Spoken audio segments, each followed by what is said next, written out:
Olá, meus queridos. Para quem não me conhece, eu sou a Juliana, sou psicanalista, escritora, astróloga e trouxe para vocês a continuação das nossas aulas, hoje continuando as casas astrológicas, tá? Não vou me estender falando sobre os meus atendimentos, mas eu vou deixar fixado aqui no primeiro comentário o caminho para você me encontrar e conhecer um pouco mais sobre o meu trabalho, ok? Então vamos direto para o que interessa. Vamos então para a casa 7, que é a casa que fala sobre parcerias.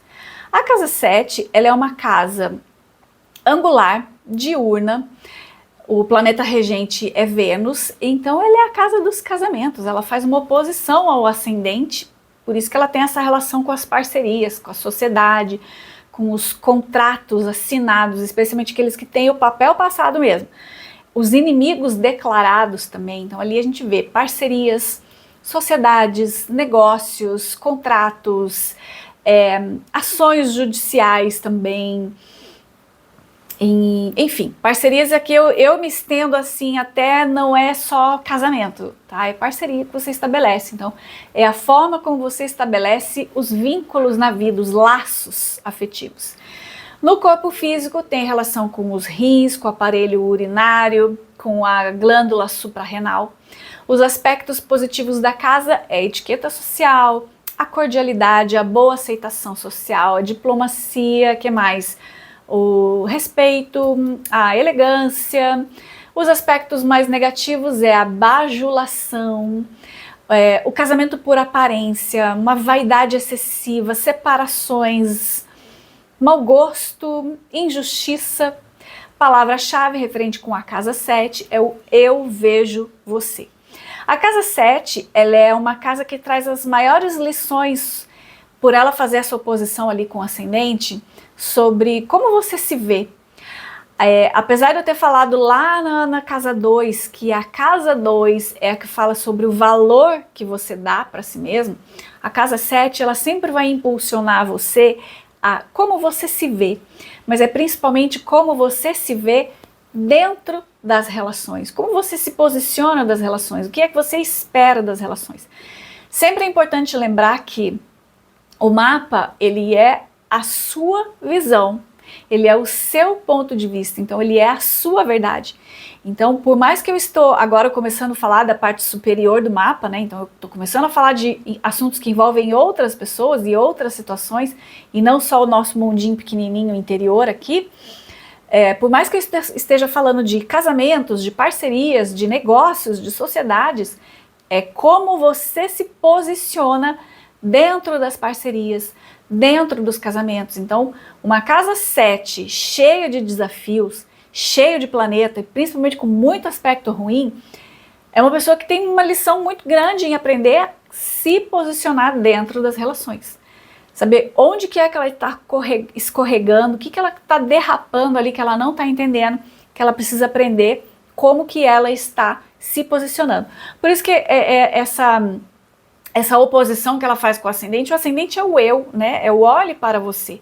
Então, o que a casa 7 aspecta lá com o seu ascendente, ela sempre vai mandar um gatilho de olha lá para o seu ascendente, o que é que tem lá que você precisa olhar para o eu para saber o que você está mandando como espelho lá para a casa 7. Então, imagine que de repente você possa ter lá na sua casa 7, Marte, por exemplo, ou Plutão, qualquer um dos dois, nesse caso pode ser, que já vai mostrar assim, ó, tem muita energia ali, tem muita energia de ação, um espírito aventureiro no sentido do guerrilheiro, do querer botar muita energia, do querer botar muita força, do querer ter o domínio, do querer ter o controle, sendo que você não controla nada ali naquela casa. Aquela casa está aspectando o seu ascendente. O que é que está lá no seu ascendente? Vai que essa pessoa tem um Quiron lá no ascendente, né? Vai que essa pessoa tem uma Lilith lá no ascendente. Então, olha primeiro lá para aquele ascendente, para depois você entender como é que funciona a sua casa 7. Porque só a partir do que você olhar para o ascendente, você vai entender a sua casa 7. Seguindo, casa 8, essa é uma casa, assim, é muito difícil falar sobre ela em poucas palavras. Eu poderia falar sobre a casa 8, a casa 9 e a casa 12. Eu vou me organizar para gravar um vídeo só sobre essas casas. Porque essa é uma casa de muita profundidade. Ela é uma casa sucedente, diurna, planeta regente é Marte e Plutão. É uma casa de profundidade emocional, de profundidade sensorial. Então ela sempre vai estar relacionada com assuntos de morte, não necessariamente morte física, mas de repente a parte burocrática da morte. Então ela tem ligação com documentação, inventários, herança, dívida por herança, ou dívida do cônjuge, ou dívidas da justiça, você de repente ser devedor da justiça de alguma forma. Restrições também a gente vê, porque como ela é uma casa que fala de morte, eu preciso aceitar a morte, eu preciso viver o luto daquela morte. Por isso que o luto ele é restritivo, para você poder mergulhar dentro de si mesmo e poder acessar o algo mais da profundidade. Tem relação com o ocultismo também, e não necessariamente com a espiritualidade, mas com o oculto, com tudo aquilo que não está às claras, que não é superficial, que eu preciso mergulhar lá dentro. E o ocultismo, ele é uma coisa muito, muito subliminar, né? Uma coisa que existe, mas não existe, é verdade, mas não é, o povo fala, mas não fala, entendeu? Acaba sendo o prato cheio para virar folclores, né? Para virar lendas, para virar crendice, porque tudo aquilo que a gente não fala abertamente acaba virando um elefante branco dentro da sala, né? Uma coisa que tá lá, todo mundo vê, mas ninguém quer falar sobre aquilo, ninguém quer tirar aquele negócio do lugar, porque dá muito trabalho. Enfim, a casa 8, ela é uma casa que ela precisa ser estudada com muito carinho, com muita atenção, porque ela é uma casa obsessiva. Ela fala sobre comportamentos obsessivos, sobre você conseguir acessar a sua própria sombra e você conseguir, e para isso você precisa lidar com aquilo de uma maneira mais profunda. E tudo aquilo que você quer investigar é uma casa investigativa, né? Plutão é investigativo, não é superficial. E tudo aquilo que você quer investigar com mais profundidade tende a virar alguma coisa obsessora. Por isso que nos transtornos de comportamento, a casa 8 ela é muito importante. A casa 8 e todos os assuntos relacionados com ela, né? Assim como Plutão, como o signo de Escorpião, porque são coisas que nos remetem à obsessão. E aí a obsessão, ela pode ser tanto no campo da espiritualidade, né, da obsessão espiritual, para quem faz sentido isso, como ela pode ser uma obsessão de comportamento, eu quero porque eu quero mergulhar nesse assunto e vir aquele comportamento obsessivo, ou as paranoias, né, estão escondendo alguma coisa e eu preciso saber o que é que está acontecendo. Então é uma casa de profundidade e ela tem muita relação com a própria sombra. E no lado místico, sim, com esse lado do oculto, né, aquela coisa que não está ali, a gente não vê com clareza. Por isso que tem essa relação com o ocultismo. Também é uma casa que ela é oposta à casa 2, uma casa que fala sobre o valor. Só que a casa 2, ela tá ali no primeiro quadrante, então é uma área que fala sobre o eu. Aqui a gente já tá no terceiro quadrante. A gente já tá falando sobre o que é do outro. Então, a casa 8, ela fala sobre o valor do outro. Mas lembra que o mapa, ele é a sua visão do mundo? Então, é o valor que você dá para o outro, ou para o que é do outro, ou para o que o outro pode fazer. Entendeu? Então não é só interpretar o dinheiro do outro, a posse do outro, mas qual é o valor que você dá para aquilo que o outro possui. Então esse é um lado interessante para trazer para olhar. No físico ela representa, por ter essa ligação com a profundidade, com a sexualidade, tá? Ela representa os órgãos reprodutores.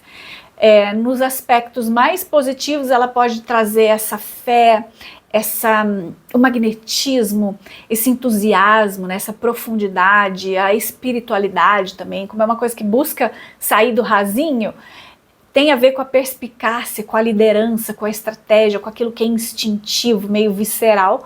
E no lado negativo, a obsessão leva para a mesma coisa, né? Para possessividade, para vingança, para agressividade, para aberrações sexuais, quando a gente está olhando para essa questão. Então, se tem o lado também da espiritualidade, então, para a magia, para o ocultismo, no sentido do praticar aquele ocultismo e não buscar desvendar o ocultismo.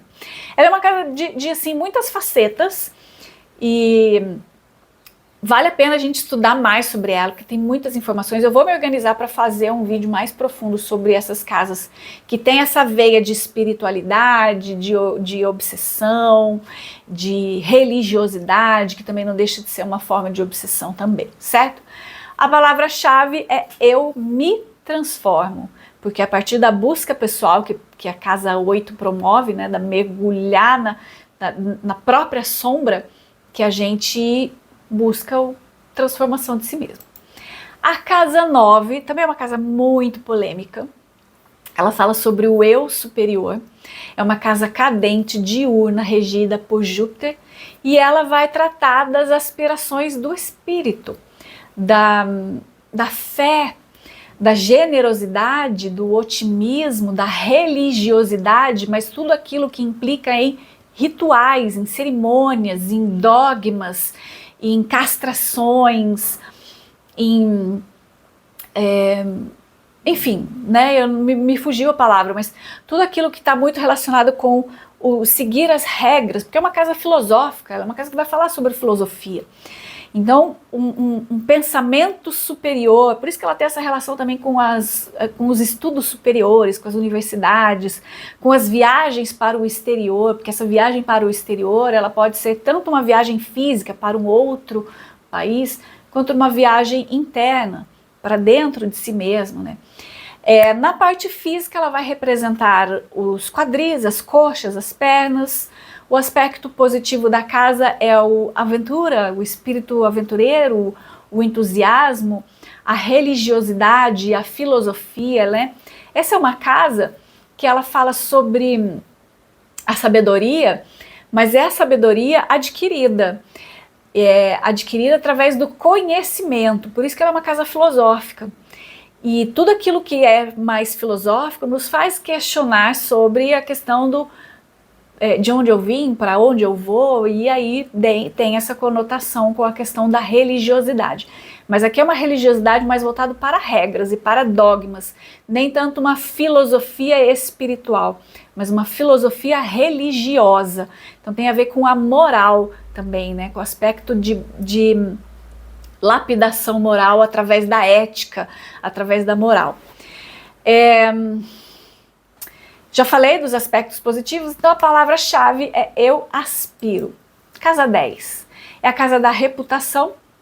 Ela é uma casa angular, diurna, planeta regente Saturno. Ela é o ponto mais alto do mapa, né? Então tudo que tem ali, ele se reflete em todo o mapa. Ele vai dar um jeitinho de aparecer no comportamento daquela pessoa de alguma forma, porque ele vai se refletir em tudo. Então é muito da maneira da pessoa se apresentar, porque é uma casa que fala da reputação. Existe a atribuição também relacionada com a parte profissional na casa 10, mas isso mais de acordo com a modernidade, né? Se a gente for levar em consideração o período de quando surgiu a astrologia, a questão profissional não era uma coisa muito vigente naquela época, mas a sua reputação sempre foi. Então a reputação, o ego, a satisfação do ego, ela está muito lá na casa 10. Por isso que a reputação ela é muito importante aqui. Então uma pessoa que tem um Plutão na casa 10, por exemplo, esse é clássico, né? O exemplo clássico. Plutão na casa 10 vai mostrar uma pessoa que tem a necessidade de aprender a se posicionar. Seja pela liderança, seja pela altivez, seja por aprender a estabelecer limites. Mas Plutão ali vai ensinar essa pessoa a melhorar a sua reputação, principalmente através da apresentação pessoal. Mas a casa 10 ela tem essa ligação com a reputação. E hoje, nos tempos modernos, a gente constrói a nossa reputação através da profissão, né? Quantas vezes você chegou num lugar que você não conhece ninguém, o que vão perguntar para você? O que você faz da vida? Sua profissão é ali, é a casa 10. Essa pergunta está relacionada com a casa 10, porque a sua reputação está associada com a sua profissão, com o seu, e aqui não tem nada a ver com talento, tá? É a sua profissão, é como você se mostra no sentido de ser confiável ou de não ser confiável, no sentido de ser uma pessoa comprometida ou não ser uma pessoa comprometida. O fio do bigode a gente vê na casa 10 também, aquela pessoa que dá a sua palavra e cumpre, aquela pessoa que não desanima nos primeiros desafios, a gente está vendo lá na casa 10. Então se é uma pessoa que tem uma casa 10 assim bem cheia, se tem Marte lá, se tem Sol, É uma pessoa que se dedica muito para a vida profissional, que tem muita energia lá. Então, dependendo de como que tá, uma pessoa que busca ter uma boa imagem, uma boa reputação, claro que a gente vai ter que olhar o contexto todo, tá? Mas a casa 10 está relacionado com a reputação, com a sua imagem pública, com aquilo que você transmite no sentido de confiança e de respeito. Casa 11, bom, a casa 11, além de ser a casa das amizades, eu acho muito raso a gente falar que a casa 11 é a casa das amizades, só porque ela é regida por aquário, mas é o que a gente vê muito por aí, né? Eu entendo mais, eu vejo mais as amizades lá na casa 5, que é a festa, sabe? O prazer de viver, então aquela muvucaiada das amizades eu entendo melhor na casa 5. A casa 11, ao meu ver, ela tem uma relação muito grande com os seus sonhos, com o seu projeto de vida, com a forma como você constrói o seu projeto de vida. Porque ela é uma casa regida por aquário, e aquário ele é globalista. Então, a maneira como você vai empregar os seus sonhos e os seus projetos para o mundo, para o coletivo, para todo mundo, para quem quiser ver. Então, você sonha como você vai ganhar dinheiro lá na casa 11. Você constrói o seu projeto de como você vai ganhar dinheiro lá na casa 11. É na casa 11 onde você se organiza. Por se tratar de uma casa coletivista, na casa 11 que a gente vê também o falar com o público, falar para as pessoas, o falar para a plateia. E então, uma pessoa com Mercúrio lá, que tem muita atividade lá, principalmente Mercúrio retrógrado, gente, como é comum pessoas com Mercúrio retrógrado em algum momento da vida tem que desenvolver o talento da oratória, e a vida acaba convidando essas pessoas para trabalhar de algum tipo de palestra, enfim, alguma coisa relacionada com o desenvolvimento da oratória, porque é na casa 11 onde você fala para as pessoas, e para as pessoas nos mais variados níveis, no maior público possível. A casa 5 já são os amigos, né? Os amigos acaba sendo uma coisa mais intimista, e a casa 11 é o coletivo, é onde você fala para todo mundo. Então são as redes sociais, é esse canal aqui, a gente vê tudo lá na casa 11, eu tenho Urano na casa 11, então é esse canal aqui de comunicação com as grandes massas, com os seus grandes projetos, com os seus grandes desejos, onde você arquiteta, onde você constrói as coisas. Ela tem relação com a criatividade, com os sonhos, com o coletivo, com os projetos, com a originalidade, com o humanitarismo, que mais? Solidariedade também. Muitos projetos sociais a gente vê na casa 11. Então, pessoas que têm muita coisa na casa 11, em algum momento da vida, ela acaba sendo convidada também para controlar ou orquestrar algum projeto mais criativo, nem que seja uma coisinha pequena, sabe? Nem que seja uma coisinha no bairro, na igreja da comunidade, na escola do filho. Essa pessoa sempre acaba sendo envolvida para coordenar alguma coisa mais coletiva. Eu me lembro de uma pessoa que ela tinha Sol, Vênus, Marte e Mercúrio retrógrado lá na casa 11. Essa pessoa ela tinha planos incríveis de lidar com o adolescente, né?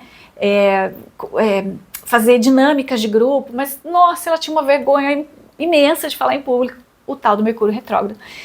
E assim, e ele ficava sonhando, né? Então a casa 11, a casa dos sonhos, essa pessoa ficava sonhando e tentava de várias formas. E na hora de executar, ele retrocedia, voltava para trás e tal. Até que chegou o momento onde não teve jeito, ele teve que abraçar uma oportunidade, e dali em diante ele deslanchou. Essa pessoa foi para frente e conseguiu colocar em prática todo aquele talento que precisava ser lapidado em relação ao falar para o público. Então a casa 11 são os seus sonhos, são os seus projetos, mas são aqueles que você fala para os grandes públicos. Então são as amizades, mas são as amizades que coletivas, os grupos, né? O grupo do teatro, o grupo do balé, o grupo do futebol, o grupo da cervejinha, entendeu? São os grupos, são os coletivos. A casa 12 também é uma casa que, nossa, ela sozinha dá assim um vídeo inteiro. Ela é a casa do inconsciente, é uma casa cadente, diurna, planeta regente Netuno e Júpiter. Ela é uma casa, assim, muito mal vista, uma pena, porque eu adoro a casa 12, porque ela fala dos inimigos ocultos, tá? Então só aqui já fala, nossa, meu Deus do céu, são as traições, né? São as punhaladas nas costas, né? Só aquele inimigo que eu não vejo. Só que, gente, como a gente está falando de uma lapidação de personalidade, de uma lapidação de um caráter, de um transtorno de comportamento, que é o tema que a gente aborda aqui nesse canal, a casa 12, por falar do inimigo oculto, o inimigo oculto pode ser você mesmo. O seu medo, que é um assunto que trata a casa 12, que são os medos, o isolamento, o aprendizado, o emocional profundo, a reclusão. Esse inimigo oculto pode ser justamente isso, o seu medo, a sua necessidade de aprender sobre alguma coisa, a sua necessidade de aprender sobre o acessar um emocional profundo, ou o quanto esse emocional profundo que você desconhece sobre si mesmo manifesta na sua vida de uma maneira que você não tem o controle, porque aquilo que você não domina, o alheio domina em você. A casa 12 é esse alheio, é esse inimigo oculto que 99,9% das vezes é você mesmo. São os seus medos, os seus traumas mal trabalhados, as suas dores mal desenvolvidas, a sua desilusão, o seu egoísmo, a sua autossabotagem, os seus vícios, a sua síndrome de vítima, a sua busca pela solidão para validar, né, o autoflagelo, para validar aquela, né, a fragilidade que você se nega em olhar. Então, esses são os inimigos ocultos que a gente encontra ali na casa 12, tá? Outras coisas que a gente relaciona com a casa 12 é a fuga da realidade, porque é difícil demais você acessar os próprios inimigos, principalmente quando eles se tratam de você mesmo. É muito difícil. E aí, uma coisa que a casa 12 apresenta é a fuga da realidade. Então, ela tem relação com o escapismo, seja o escapismo material, através de álcool, de drogas, de dependência química, de qualquer uma delas, principalmente medicamentosa. É uma casa que fala do sono, então, dependendo do que é que está rolando ali naquela casa 12, a gente vê a tendência de buscar se automedicar para dormir, por exemplo. Eu tenho dificuldade para dormir, mas pera lá, você tem uma paciência de construir uma rotina saudável, esperar o sono vir, entendeu? Tudo isso faz parte da casa 12, porque para você entender esse mecanismo, você precisa mergulhar dentro de você e acessar o seu inimigo oculto, que é os seus próprios sintomas, os seus próprios medos, enfim, tá? Mas outras coisas a gente relaciona também com a casa 12, que é a clandestinidade, a obscuridade, a mentira, que mais? O sorrateiro, porque lembra, ele é regido por Netuno, então tudo aquilo que entorpece sentidos, que cria uma cortina de fumaça, está relacionado com a casa 12.